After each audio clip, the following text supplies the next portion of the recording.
Toto je dobré len pre ľudí, ktorí robia v kanceláriách. Možno dobré v lete, v januári sa hodí hútny pokrm. Preto si dnes pripravíme kurací guláš, aby ste mali silu nielen v kancelárii. Najprv si rozoberieme zlaté kurča na stehná, prsia a krídla.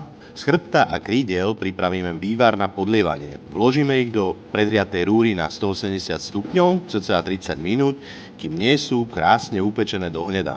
Medzi tým si nakrájame mäso na kocky, opečíme z prúdka na kačacej masti, aby sa zatiahlo. Pozor, nie prepeklo, aby zostalo šťavnaté. Na tomto výpeku začneme restovať cibulu. Nezabudnite na pravidlo správnej hustoty gulášu. Koľko mäsa, toľko cibule. Ďalej pridáme sol, korenie, mletú rastcu, nastruhaný cesnak, pridáme červenú mletú papriku a restujeme iba chvíľku, aby nezhorkla. Po ďalšie pridáme dižonskú horčicu, lúpané paradajky, pár minút to všetko spolu restujeme a ako posledné pridáme syrokrém a podlejeme vývarom pomaly variť cca 30 minút. Nakoniec do neho pridáme mäso a fazuľu a poriadne premiešame. Varíme ešte 2-3 minútky. Ako prílohu si pripravíme zemiakové rosty. Stačí vám na to nastruhaný zemiak. Príprava? Veľmi jednoduchá. Na masti si do zlatista opečieme nastruhaný zemiak, osolíme, okoreníme a máme hotovo. Hotové jedlo doporúčam dozdobiť strúhaným čerstvým chrenom, s karamelizovanou červenou cibulkou a ak máte radi, tak aj opečenou sladinkou. Prajem vám dobrú chuť.